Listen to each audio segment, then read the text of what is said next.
Meanwhile, I got Georgia fans, I got Tennessee fans, I certainly got Alabama fans and LSU fans all in my ears.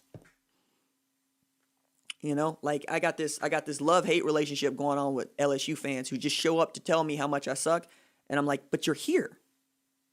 But you're here. Alabama fans just feel bad. Cause like I did want to trot this out to you, and I think I've trotted it out to you when we hadn't been talking in front of people. But what Nick Saban has managed to do at Alabama this year is jaw-dropping to me. Because quite literally everybody else has had either run-ins with COVID or run-ins with social justice issues, RE Black Lives Matter. Nick Saban's been like, nah, this is Alabama. And you had, I think, yeah, we did talk about this because you were like, yo, man, the culture's so dense at Tuscaloosa. And I've been thinking about that. How do you think you make a culture that dense? So that quite literally none of this stuff that's going on outside, pandemic, social issues, gets inside. Like, that's impossible to do, and yet they're doing it. No, you have to make your narrative bulletproof, which is the thing that I think that Alabama has done. Every kid that's playing for Alabama right now has not in their near adult, late adolescent lives understood Alabama to be anything less than great. So you know that you're going to go play for Alabama. You're going to go play for Nick Saban, and I could never play for Nick Saban now. Like my feelings are just too soft. Like I'm sorry. He yells at me, I'm gone. But if you go there knowing that that's how he's going to be, and he's like that with other people, he was like that with people that were before you and people after you. So you come to expect that as like part of the culture. Nick Saban is pretty transparent in how he treats his ball players. So I don't think that there was ever going to be a chance that unless some secret text messages from a Slack or a WhatsApp got out there, he was never going to lose any players because they know exactly who he is. And you come there to get paid. This is just a long-term professional development. Where else you gonna go? Like we said this even before the times of COVID, that why would you go languish on the bench at Alabama when you could be a starting running back at Marshall, at TCU, at Nevada? You could go, matter of fact, you probably go to UCLA and get yourself a starting position. Why would you waste your time on Alabama? It's like, well, this is just long-term. This is a long-term investment. This is all professional development. Also, you might walk out of there with a couple rings. And he gets to say that about assistant coaches too, which is just wild because anytime you have a revolving door at your assistant coaching position, people are like, yeah, I don't know about that. He's managed to make that work. Like, dudes walk in there as winless head coaches or 2-4 head coaches, go into the rehabilitation clinic, come out Lane Kiffin. Or Kirby Smart, you just stay there until your dream job actually comes open, and then you go to Georgia, right? Or Jeremy Pruitt, who can do stints at Florida State, Georgia, and Alabama, still end up at Tennessee. Like the only dude I think in the SEC right now who has not worked for Nick Saban in some capacity or is not like a 2-degree separation might be Ed Orgeron and Mike Leach. That's about it. Everybody else is right in there. I guess Malzahn. Malzahn hadn't actually worked for Nick Saban. But like, good God, man. Like, I just think about all the dudes that come through there. Like, if you're Charles Kelly or you're Pete Golding, what are you actually waiting on? Like, what jobs are you waiting to come in? I don't know. Maybe. Ooh. All right, let me walk this out. There is a small group of people that believe Rattler was the problem against Iowa State, though he was 25-36 for 300 with 2 tutties and a pick. And then there are people who are going, I don't know if Lincoln Riley's the guy.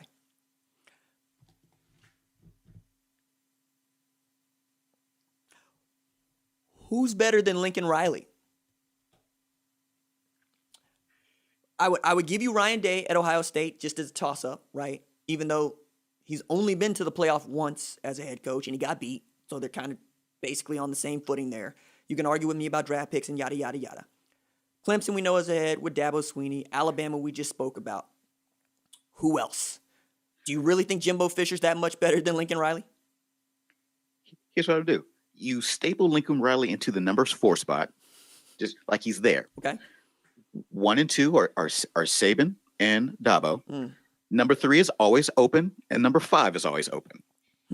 That's where Lincoln Riley is. Because like Kirby Smart 5 in there. Could be. Okay.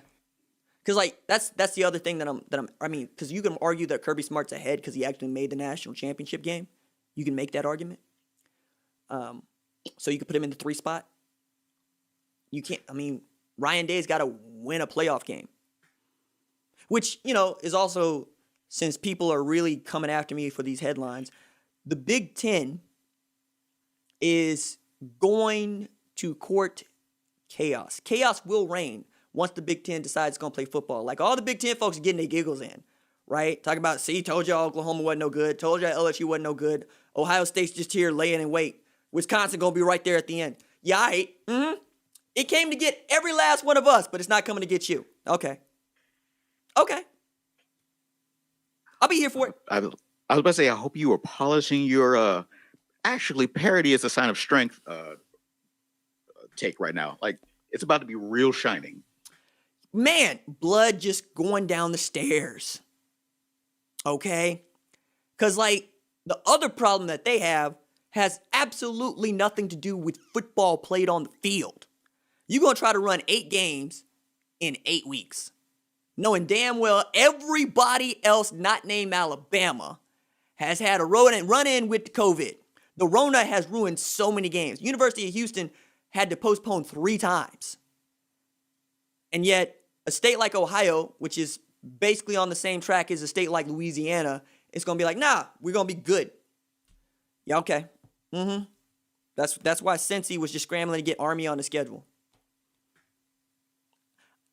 I want to see it. And what's that? What's that Monique meme? Yeah. I would like to see it. I would like to see it. So I'm here for it. Like, what happens if Nebraska shows up at Ohio State and hands them their head? What will the meltdown be like in Columbus?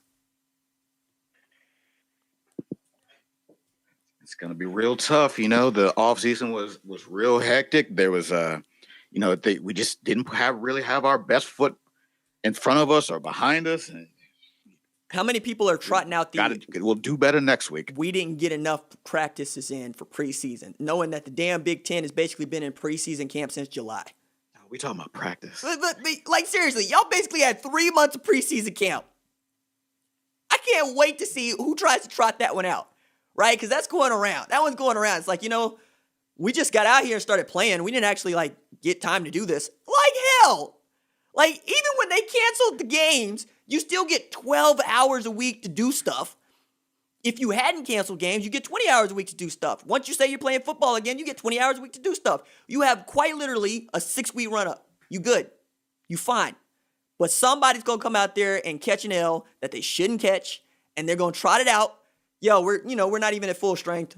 It's weird being in the stadium with nobody there.